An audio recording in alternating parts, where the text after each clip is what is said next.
یشوع کی کتاب۔ کیا آپ یشوع کی کتاب کا خلاصہ پیش کر سکتے ہیں؟ یشوع کی ساری کتاب کس چیز کے بارے میں ہے؟ مصنف یشوع کی کتاب واضح طور پر اپنے مصنف کا نام پیش نہیں کرتی۔ بڑے پیمانے پر یہی خیال کیا جاتا ہے کہ نون کے بیٹے اور موسیٰ کے جانشین یشوع نے ہی اس کتاب کے بڑے حصے کو تحریر کیا ہے۔ یشوع کی وفات کے بعد اس کتاب کے آخری حصے کو غالباً کسی اور شخص نے قلم بند کیا تھا۔ یہ بھی کسی حد تک ممکن ہے کہ اس کتاب کے بہت سارے حصوں کی ترتیب و تدوین یشوع کی وفات کے بعد کی گئی ہو۔ سن تحریر یشوع کی کتاب غالباً 1400 کاف میم اور 1370 کاف میم کے درمیانی عرصہ میں قلم بند کی گئی تھی۔ تحریر کا مقصد یشوع کی کتاب ہمارے سامنے ان ساری جنگی مہمات کا ایک جائزہ پیش کرتی ہے جو وعدے کی سرزمین کو فتح کرنے کے لیے عمل میں لائی گئیں۔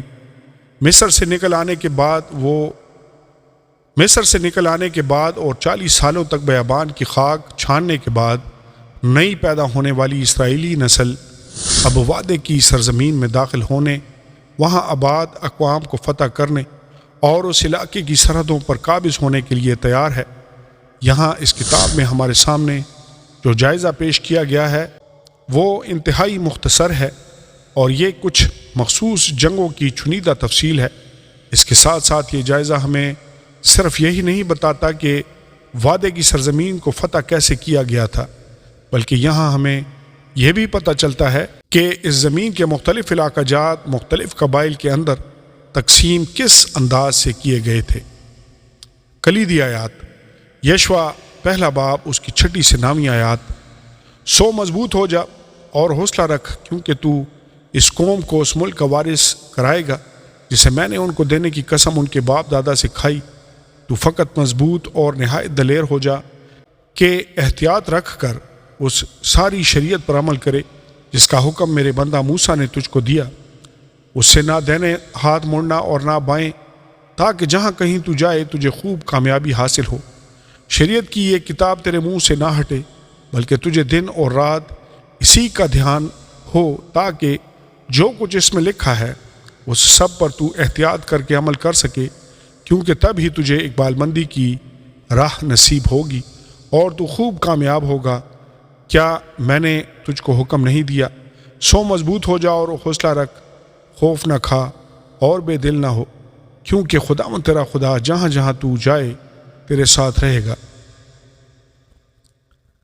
یشوع کی کتاب میں سے دوسری کلیدی آیت یشوع کی کتاب اس کا 24واں باب اور اس کی 14 سے 15 آیت تک۔ پس اب تم خداوند کا خوف رکھو اور نیک نیتی اور صداقت سے اس کی پرستش کرو اور ان دیوتاؤں کو دور کر دو جن کی پرستش تمہارے باپ دادا بڑے دریا کے پار اور مصر میں کرتے تھے، اور خداوند کی پرستش کرو۔ اور اگر خداوند کی پرستش تم کو بری معلوم ہوتی ہو تو آج ہی تم اسے جس کی پرستش کرو گے چن لو، خواہ وہ وہی دیوتا ہوں جن کی پرستش تمہارے باپ دادا بڑے دریا کے اس پار کرتے تھے، یا اموریوں کے دیوتا ہوں جن کے ملک میں تم بسے ہو۔ اب رہی میرے اور میرے گھرانے کی بات، سو ہم تو خداوند کی پرستش کریں گے۔ مختصر خلاصہ یشوع کی کتاب اسرائیل کے مصر میں سے نکل آنے کے بعد کی کہانی کو جاری رکھتی ہے۔ یشوع کی کتاب اس کی قیادت کے ان 20 سالوں کی تاریخ کو بیان کرتی ہے جو اس نے استثنا کی کتاب کے آخر میں موسیٰ کی طرف سے اسرائیل کے سربراہ کے طور پر مسح کیے جانے کے بعد لوگوں کی رہنمائی کرتے ہوئے گزارے۔ یشوع کی کتاب کے 24 ابواب کی مناسب تقسیم اور ان کا خلاصہ کچھ اس طرح سے پیش کیا جا سکتا ہے۔ ابواب 1 سے 12 وعدے کی سرزمین میں داخلہ اور اس پر فتح پانا۔ ابواب 13 سے 22 وعدے کی سرزمین کے مختلف قبائل میں تقسیم کے متعلق ہدایات۔ 23 سے 24 ابواب یشوع کا الوداعی خطاب۔ پیشنگوئیاں راہب نامی کسبی کی کہانی اور اسرائیل کے خدا پر اس کے مضبوط ایمان کی بدولت اس نے ان لوگوں میں جگہ پائی جن کو ان کے ایمان کی وجہ سے سراہا گیا ہے۔ عبرانیوں 11 باب 31 آیت۔ یہاں پر ہم گنہگاروں کے لیے خدا کے فضل اور نجات بالایمان کی کہانی کے بارے میں سیکھتے ہیں۔ سب سے زیادہ اہم بات یہ ہے کہ خدا کے خاص فضل کی بدولت راہب مسیحانہ نسل کے شجرہ نسب میں شامل ہو گئی۔ متی 1:5 یشوع 5 باب میں بیان کردہ رسومات میں سے ایک کی کامل تکمیل نئے عہد نامے کے اندر ہوتی ہے۔ اس باب کی 1 سے 9 آیات خدا کے اس حکم کو بیان کرتی ہیں کہ وہ جو بیابان میں پیدا ہوئے ہیں وعدے کی سرزمین میں داخل ہونے کے لیے ان کا ختنہ ہونا ضروری ہے۔ ایسا کرنے کے سبب سے خدا نے ان سے مصر کی ملامت و ذلت کو دور کیا۔